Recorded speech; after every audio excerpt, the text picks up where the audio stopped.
99.99% వడ్లు దొడ్డు రకమే వండుతున్నాయి తెలంగాణలో.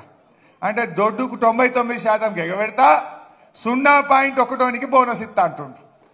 ఇది మోసం కాదా? ఇది ఇవాళ మనందరం కూడా రైతు బిడ్డలమే, రైతు కుటుంబాల నుంచి వచ్చిన వాళ్ళమే.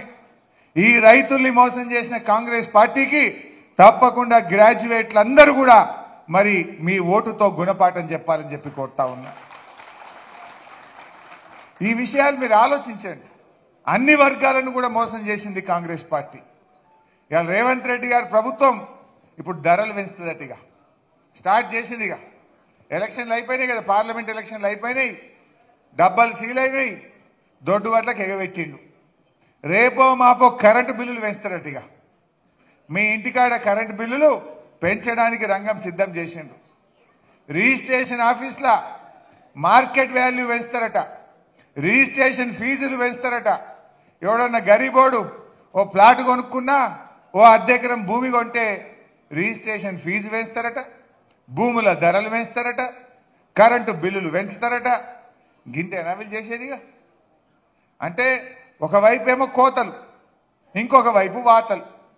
సంక్షేమ పథకాల్లోనేమో కోతలు, పేద ప్రజల మీద కరెంటు బిల్లుల పెంపు రూపంలో రిజిస్ట్రేషన్ ఫీజు పెంచి ప్రజలకు వాతలు పెట్టా అంటుండ్రు రేవంత్ రెడ్డి.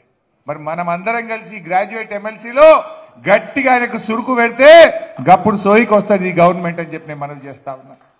సంక్షేమ పథకాలు ఇప్పుడు వడ్లు 99% ఎగబెట్టిండు, 1%కి ఇస్తా అంటుండు. 4000 పింఛన్ అన్నాడు, ఎగ్గొట్టేసిండు. ఈరోజు ఏ పథకం చూసినా కూడా ఒకటొకటిగా నిరుద్యోగ భృతి ఎత్తేసిండు. గత ప్రభుత్వం ఇచ్చినవి కూడా ఇస్తలేరు. గవర్నమెంట్ దవాఖానలో పోతే కేసీఆర్ కిట్ ఉండే, ఇప్పుడు కిట్ బంద్ అయింది. న్యూట్రిషన్ కిట్ బంద్ అయింది. కళ్యాణ లక్ష్మి చెక్కులు తొందరగా వస్తలేవు. తులం బంగారం ఎగిరిపోయింది కానీ చెక్కు కూడా వస్తలేదు. ఆ తులం కూడా కొండెక్కింది ఆ బంగారం. కాంగ్రెస్ వాళ్ళు రాకముందు 50,000 ఉండే, వీళ్ళు వచ్చినాక 75,000 అయింది. అది 25,000 పెరిగింది 5 నెలల్లో. ఈ రకంగా ఇవాళ కాంగ్రెస్ పార్టీ రాష్ట్ర ప్రజల్ని మోసం చేసింది. మరి ఈయన నేను ప్రశ్నించే గొంతు అని తిరుగుతుండు.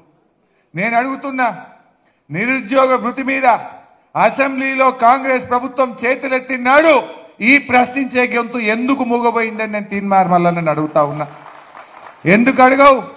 ఓట్ల ముందు నిరుద్యోగ భృతి ఇస్తామని ఓట్లు అయిపోయినాక మోసం చేస్తే ఈ తీన్మార్ మల్లన్న గొంతు ఎందుకు మూగబోయింది? ఎందుకు కాంగ్రెస్ ప్రభుత్వాన్ని ప్రశ్నించలేదు అని నేను అడుగుతా ఉన్నా. 2 లక్షల రుణమాఫీ రాంగన డిసెంబర్ 9 తారీఖు చేస్తా అన్నాడు. ఇవాళ డిసెంబర్ పోయి జూన్ 9 రాబోతా ఉంది. 6 నెలలైనా రుణమాఫీ ఎందుకు చేయలేదని నీ ప్రశ్నించే గొంతు అడగలేదు అని చెప్పి నేను అడుగుతా ఉన్నా. అంటే నువ్వు కాంగ్రెస్ పార్టీలో చేరినవు, నువ్వు ప్రజల పక్షాన లేవు, ప్రభుత్వం పక్షాన ఉన్నావు, నీ గొంతు మూగబోయింది. నీకు ఇవాళ ప్రజల ఓటు అడిగే హక్కు లేదు. ఇవాళ ప్రశ్నించే గొంతు రాకేష్ రెడ్డి అవుతున్నాడు. ప్రజల గలంగా, ప్రజల గొంతుకగా, నిరుద్యోగ యువతకు గొంతుకగా రేపు కౌన్సిల్లో రాకేష్ రెడ్డి అడుగు పెట్టబోతా ఉన్నాడు. అందువల్ల మనం అందరం కూడా గ్రాడ్యుయేట్లందరూ కూడా ఆలోచించాలి.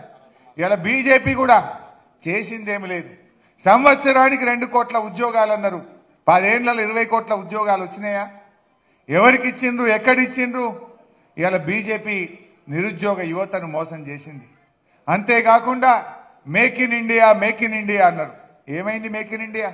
అంతా మేక్ ఇన్ చైనానే నడుస్తుంది. 10 ఏళ్ళ అవకాశం ఇచ్చినా మేక్ ఇన్ ఇండియాను అట్టర్ ఫ్లాప్ చేసింది ఇవాళ బీజేపీ పార్టీ. ఈ రకంగా బీజేపీ ధరలు పెంచింది, పెట్రోల్ డీజిల్ ధరలు పెంచింది, గ్యాస్ సిలిండర్ ధరలు పెంచింది తప్ప రూపాయి విలువ దించింది తప్ప చేసిందైతే ఏమీ లేదు. అందువల్ల ముఖ్యంగా యువత, మేధావులు బాగా ఆలోచించండి. ఇవాళ బీఆర్ఎస్ తెలంగాణ ప్రజల గొంతుక. తెలంగాణ కోసం ఒక గలం ఉండాలి, తెలంగాణ గొంతు బాని వినిపించాలి అంటే బీఆర్ఎస్ పార్టీ ఉండాల్సిన అవసరం ఉంది. మీరే ఆలోచించండి. ఈ రేవంత్ రెడ్డి ఎప్పుడన్నా జై తెలంగాణ అనగా చూసినారే మీరు? ఎప్పుడన్నా ఒక్కసారి ఎప్పుడన్నా అమరవీరుల స్తూపం దగ్గర 2 పూలు పెట్టినాడే? ఏనాడన్నా తెలంగాణ అమరులకు 2 పూలన్న పెట్టిండా? ఒకనాడు జై తెలంగాణ అన్నోడు కాదు, అమరవీరుల స్తూపం దగ్గర 2 పూలు పెట్టినోడు కాదు. మరి ఇటువంటి వాళ్ళ చేతుల్లో ఈ తెలంగాణ ఉంటే ఏమవుతుందో ఆలోచించండి. ఇలా రాకేష్ అయినా మనందరం తెలంగాణ ఉద్యమంలో ఎంతో పోరాటం చేసినాం. జైళ్ళల్లో పడ్డాం, లాఠీ దెబ్బలు తిన్నాం. ఇదే రేవంత్ రెడ్డి తుపాకీ పట్టుకొని వచ్చిండు, ఎవడరా జై తెలంగాణ అంటాడు అని. ఉద్యమకారుల మీద తుపాకీ పెట్టినటువంటి వ్యక్తి. అటువంటి వ్యక్తి పట్ల మనం జాగ్రత్తగా ఉండాల్సినటువంటి అవసరం ఉంది. రేపు 10 ఏళ్ళు కాబోతున్నది. రాష్ట్రం ఏర్పడి 10 ఏళ్ళు అయ్యే సందర్భంలో హైదరాబాద్ను జాయింట్ క్యాపిటల్ చేయాలని కుట్రలు జరుగుతూ ఉన్నాయి. హైదరాబాద్లో జాయింట్ క్యాపిటల్ ఇంకో 10 ఏళ్ళు పెంచాలని కుట్రలు జరుగుతూ ఉన్నాయి. కేంద్ర పాలిత ప్రాంతం చేయాలని కుట్రలు జరుగుతూ ఉన్నాయి. మన హైదరాబాద్ మనకు కాకుండా పోయే ప్రమాదం ఉన్నది. మన హైదరాబాద్ మనకు దక్కాలంటే యావత్ తెలంగాణ ప్రజలం మనం ఒక్కటై ఈ తెలంగాణ పార్టీ బీఆర్ఎస్ పార్టీని గెలిపించుకోవాల్సినటువంటి అవసరం ఉంది. కాంగ్రెస్ బీజేపీల సంగతి తెలియదా? ఆ రోజు ఖమ్మం జిల్లాలో